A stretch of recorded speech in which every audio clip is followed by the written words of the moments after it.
What is up, nerds, geeks, and gamers? It's Rage, and today I'm talking about Final Fantasy XV's The Dawn of the Future book. Um, for those very few who are watching this video, without knowing, Final Fantasy 15 is a game. I definitely recommend playing it or watching a playthrough of it at least before reading this book. You can read this and enjoy it without playing the game. It does have a brief synopsis at the beginning. That way you can know the characters a little bit, know the story. Um, but I definitely think that you should play the game. One, just because I think it's a really great game. I love the story of the game. But also just because I think it gives you a better understanding of all the different changes made in the book and lets you know the characters a little bit better than what you know learn about them in this book.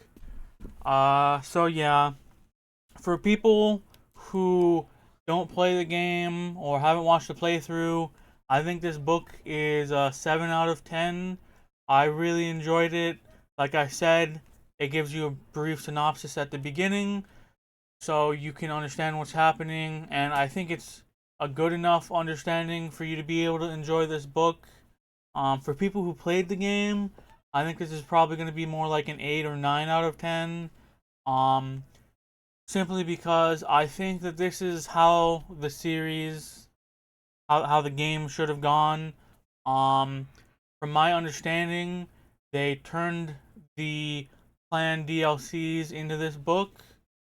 So realistically, this is something that we were supposed to get for the video game, but they just, for whatever reason, didn't manage to get it through as DLC, and so they made the book instead.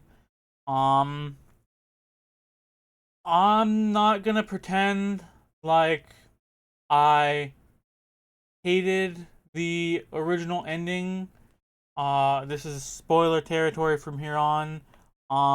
I think the bittersweet ending of Noctis having to die to kill Arden was really powerful. I think it's part of the reason the game stuck with me so much. I remember crying quite a lot at the end of the game. Um, but that's not to say that I don't also, as a just as a regular person, wish that there could have been a happier ending for everyone involved. And that's basically what this book is a happier ending for everyone. Um, it brings back Luna, which we didn't really get to know that well in the game itself. Um, I'm pretty sure she shows up a little bit more in the Kingsglaive movie. I think we learn more about her in that. Um, but she was just someone we really only got to know a little bit in the game.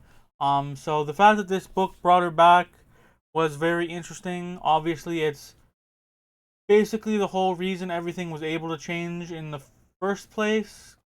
Um, I also like that we get to learn a bit more about Arania, who was a side character in the game series that we fight and then team up with.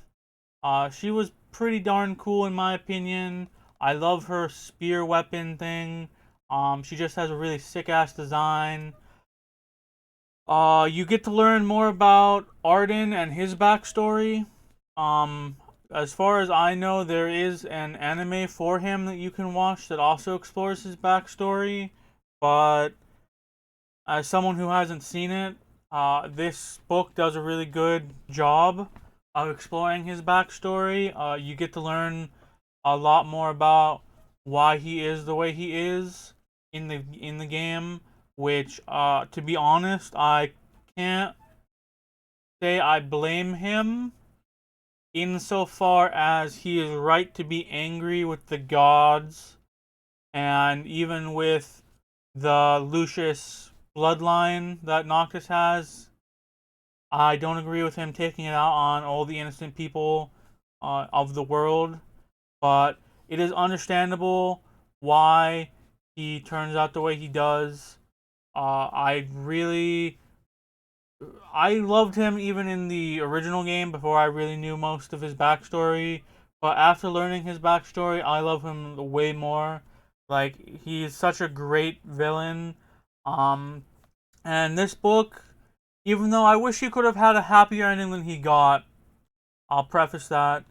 I think this book gives him a pretty satisfying ending as to the fact that he is able to take his revenge on the god who caused basically all of his problems. That being Bahamut, who is the astral. He's like the leader of the gods. I don't know if they really like him, but he is considered above them in a way. He's kind of like how's the best way to explain him? He's kind of like a celestial god, whereas all the other gods in the game are like earthly gods. So he's kind of like above them in terms of power and scope. They're all gods still, but as shown in this book and even, hinted at throughout the game, he is stronger than all of them combined, or at least when he gets to enact his plan, he ends up with enough power that it takes all of the gods to prevent him from destroying the entire world. Um, so just overall, this book I really highly recommend if you like Final Fantasy 15. Um, you get to learn so much more about Lunafreya, who, even with the brief moments we got to know her in the games, I was always curious about. Um, you get to learn more about the Niflheim Empire. Um, you get to see how Arden rose to power, how he managed to take over, slash destroy Niflheim. Um, just a really fantastic book that I think, as a Final Fantasy fan, everyone would enjoy. Now there were some issues, quote unquote issues. They're mostly nitpicks, that I want to talk about, such as the fact, like, I know this was planned to be DLC, and whether or not it was supposed to be the true ending, or if the original ending that the game has is supposed to stay the one true ending.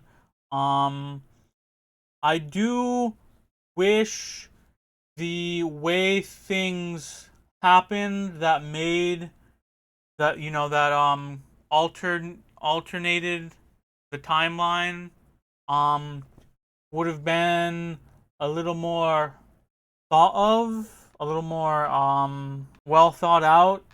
Cause at the end of the day, the difference between this and what we actually have is basically just Lunafreya, instead of dying, is saved by Glaceon, the goddess. Um, and Noctis, when he's in his time, when he's in the crystal, he actually gets to see Arden's past life, um, which, you know, is okay, right? It gets the job done. It allows Lunafreya to come back at a later time. Um, she is obviously the protagonist, basically, of this. Well, I guess there's really three protagonists. There's Noctis, Arden, and Lunafreya. Lunafreya has the main part. She's the one that you follow for most of the book. Um, but Noctis eventually comes back just like he does in the game after spending time in the crystal. And then there's also, now that we have Arden's backstory, he ends up um helping Lunafreya and Noctis with saving the world at the end. Um but the way it got there was kind of meh, because it's like, if the gods or even just Glaceon themselves could have saved Lunafreya from death that easy, then that realistically could have been something that just happened in the main timeline. Um, Obviously that's kind of a nitpick. I'm sure there's a reason that it didn't happen, that's not the canon. Um, but I do think it's interesting that something like that is able to cause such a drastic difference when it's so simple. Um, and then there's also, even though this can go both ways, you can either really enjoy it, don't really care about it, or hate it. Like I said, I kind of do wish Arden had gotten a happier ending than he did, because he really did get screwed by Bahamut, especially. I kind of wish he could have lived and, repented and helped people out after they had dealt with Bahamut. But his ending, I think, is pretty satisfying, regardless of whether or not you wish he lived. Um, and yeah, that's really about it. I really enjoyed this book. I really enjoyed The Dawn of the Future. And I really hope you guys will check it out if you're a fan of Final Fantasy 15. And for the presumably few who stumble upon this video, who haven't played the game or read the book, I hope this convinces you to look into Final Fantasy 15 a little bit. It really was a wonderful game. I had a lot of fun playing it. The story was pretty great.